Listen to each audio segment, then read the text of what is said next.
Welcome to the MPG podcast, where your host, John Grabio, talks racing, driving, training, and cars with Newman Watts racing driver Jordan Missig. And now, here's John and Jordan.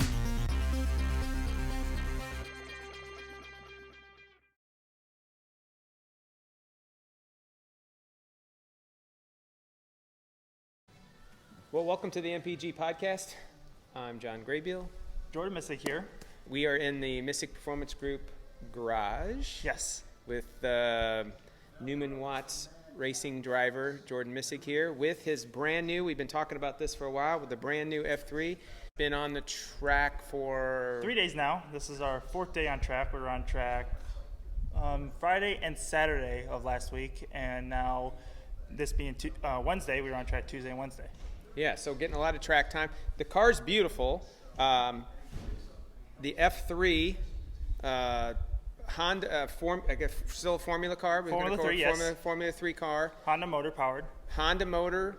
The motor is the Honda racing motor that they have now. Yeah, they call it the Honda Racing HPD motor that they're racing with for the FR America series that we're racing with this year. I think that motor's made in Ohio, I think, right? I think right in Ohio is where Honda's made out of.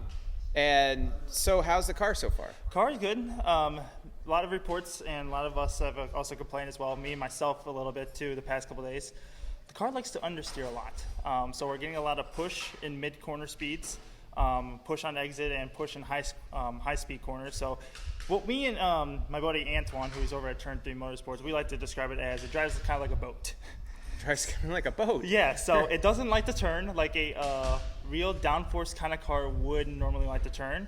But we're kind of finding the little nicks and gimmicks that will come with the car and making a couple changes here and there. And we're actually finding out that we're actually kind of able to start to lean more towards the turn that the real Formula car we expected to turn like. So we're making progress, getting ourselves into position to where, we're making the car really good and really well to drive.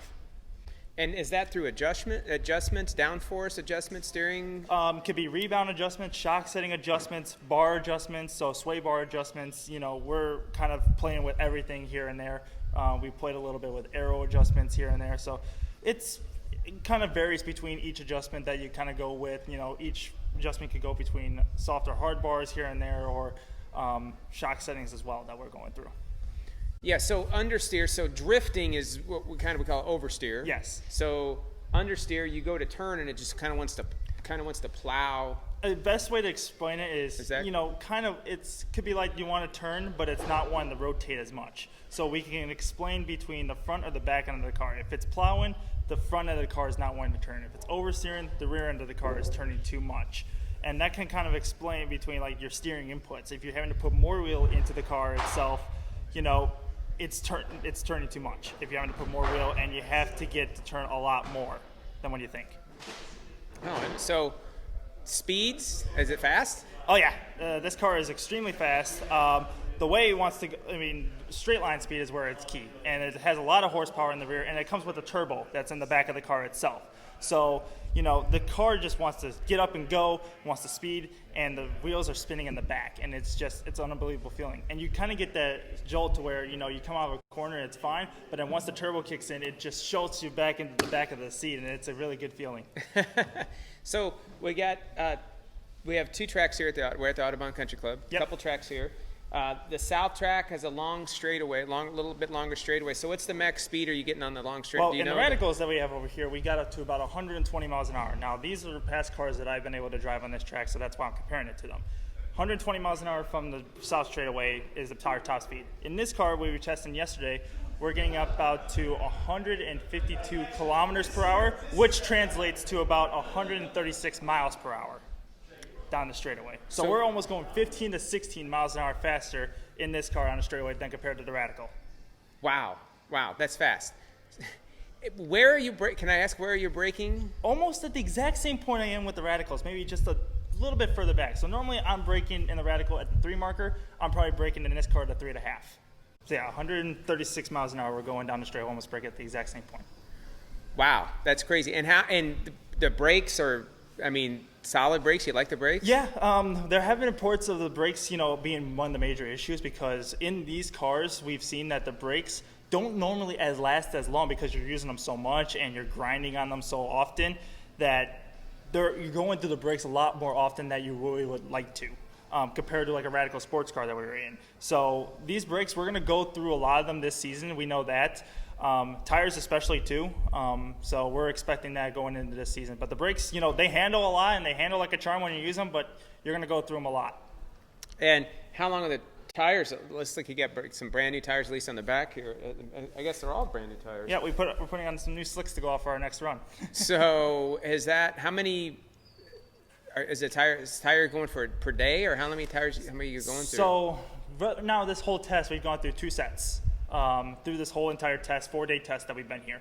The way the series is going to work, though, is that we're only allowed a set and a half for a weekend, and we're racing normally 2 races per weekend. So we have So the series allows us to practice on the previous race set that we did. So say we do on this new set, we do a race weekend. That race weekend, this set, we have to practice on for the next race weekend. We do that, then we can put on a new set for qualifying, and we run that very same set through qualifying, race 1, and race 2. And then we have an extra set of 2 tires, so we can do an extra front or an extra rear for that weekend. Now, FR Americas does their each race weekend between 2 races weekends or 3 race weekends. On 3 race weekends, we're allowed 2 sets. 1 race weekend, it's a set and a half. I see. So okay. A lot of tire saving going to be between us and every other competitor. Right. And so I see this as formula type wheel, paddle shifting. Yep. What information are you really getting from here? Are you getting your shift codes? Is there a lot of? So what we have right now, I should turn it on so I should keep on. So what I can see is my water temp, my oil temp. I can see my best lap from the session and my last lap from the session. And also we have a beacon that we put in front of the start finish line that pops up my lap time after each lap. I also gear my RPMs, obviously, my gear, as well as I believe I get some other, I get my oil pressure and everything, and sometimes you can get fuel pressure when it comes up. Okay. And camera in the back? Yes, GoPro Hero 5 camera that we have. We had to put micro SD cards into this camera. So and that's probably required for racing also, not yes. just now you're probably using it for coaching. And yeah, we're doing it for lap time video just to see where we are, but when it comes to race time, it's required because if there's an incident on track, the race stewards will grab our GoPros and will use it to understand or look at race data to see if an incident is either caused, could be prevented, or any racing incident that happens on track. And is that, do you have an aft-facing camera too, or is just one camera required? Just one camera required. You can have a personal camera that's lodged right here behind my driver's head to see if you want.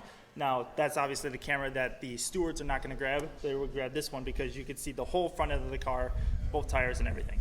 Okay. And the Halo, this is interesting. Yes, Halo system, which was just introduced, I think, 2 years ago when the car first came out, which was 2018. This car was produced. FIA certified, obviously. FIA is the International Racing Association, yep. You might say, the international governing body. Yep. So you have the FIA, like F1, Formula Regionals, or F3 over in the European side. But yeah, FIA standard and verified to be used for the racing series as well. So this is almost the exact same Halo that you would see in the European side with F1, F2, and F3. Okay. And I was asking you earlier, we got this post in the middle. Does that bother you? Probably don't even notice it? Now, here's an interesting thing that I think most people might get a kick out of is that when we're racing in our eyesights, we're not actually zooming, narrowing in on the post that you would see. Turn. Yeah, you're looking for the next turn. So technically, instead of your eyes going inward, they're actually going outward, projecting peripheral vision to see what's going on around you, not focusing on tunnel vision wise, which this would then come into play. But since our eyes are normally going outward, this doesn't really mess up your vision at all. Yeah, so if you had a post here, it would actually be... Now, that would be compromising your vision, Right, right, so you wouldn't be able to see. So, yeah, this is pretty durable. Interesting. I noticed that one thing, the car sits very low. Yes. Now, that doesn't really it doesn't obstruct your vision, really. What really obstructs your vision is that you can't really see over these 2 frames here where the tires are. Now, you can only just see maybe the top part of the tires, which is just all you need to see. Whereas in the radicals, you have the fenders that go over the tires that you can see a lot more. So, the vision definitely is gone down, the visibility of where your peripheral vision for where the car is placed, but you're still able to see a wide variety and see where the tires are placed and where the car needs to be placed. So now that you have this car and you're driving this car, are you still hopping in the radicals every once in a while? Was that going to mess with everything that's going on? It could very well mess with it, but the best part about this Formula car compared to like an USF 2000 or an Indy Pro 2000 is that this drives similar to what a radical would drive like. This is high horsepower car. It does have the feel of a open wheel type car with it, but it has more of a radical type sports car feel to it than it would with a USF 2000 or Indy Pro 2000. That feels more sleeker, more of an Indy car kind of feel. This is more similar to a sports car, but it's preparing you for a potential Indy car or Indy Lights ride. Okay. So far, thumbs up. Yes, 2 thumbs up with this one. Thumbs up. And so what's the schedule here? So this week is still at the Autobahn. We're at the Autobahn today. We're wrapping up testing today. That's why you probably see in the background all the guys are getting stuff prepared, ready to go, because they're packing up all the stuff here at the Autobahn, and we're taking it back to the shop up in Mundelein, and then we're getting everything ready to go to Barber this weekend on Sunday and Monday, and then we're taking Tuesday as a travel day, going to VIR, Virginia International Raceway, on Wednesday and Thursday of next week. So 2 different tracks, testing. Yes. So a typical days, how early do you guys get going? How early in the morning do you guys get going? We're going to be partnering up with a team called J. Howard. They're going to be hosting the testing day for us. They have both F3 and F4 cars, so they're going to be splitting up the sessions between F4 and F3, get at least 1 hour of track time each session, so they're going to go on the hour. So we're going to have 4 hours of track time both for F4 and F3, and then with an hour lunch break in between. So we'll go F4, F3, F4, F3, and vice versa throughout the rest of the 2 days we're down in Barber. And your team, you got a mechanic? Yes, so we're going to have Shaggy over here, who's my mechanic. We have Brian Hallahan, who is the team owner. We'll have Tom Dyer, who's flying in from California, who'll be my driving coach. Jason Dunford, who's going to be our hauler driver. And then we will also have our guy named Dan, who's going to be our data guy, who's going to pull all the data, look at it, and tell us what's going on, if everything with the car is working right and all the electronics are working. And how many data points are you getting out here? Just a massive amount? Quite a bit. We are working with the new program, which I have to kind of familiarize myself with, but it's very similar to the Race Studio that we've been working with prior, but it has it's a little bit more professionally set up, and it has a lot more sensors and data points that we have to look at. So we're generally looking at almost the exact same data points that we would with Race Studio, but a little bit more advanced and more professional data points with this car. All right. Wow. It's awesome. I think that for the best possible podcast, is I probably need to take this around the park, just the parking lot, just to get a feel for it. So now I can communicate it. I'm not asking you to get on a track, or maybe just sit in it with my picture. How about that? That's would be fine all right. too. Yeah, we can do that. Get the best possible experience. Everything. You need to drive it a little bit just to get a sense of what it really is. No, it's a really fun car to drive. It can be a pain a little bit because it does. You expect it to turn on the dot, but sometimes it does feel like a big, heavy car. It is heavy. It's not like your regular, Indy cars that you would see, or like your junior open wheel cars that you would see where they're very light as can be. No, this car is pretty heavy. It's really heavy. That's why it takes a lot for the brakes, like we were talking earlier. They go through a lot quicker because you're stopping a huge car. It's a lot of energy. All right. Jordan, thanks again. Thank you, John, as always. Thanks, everybody watching, and we'll see you next time on the MPG podcast.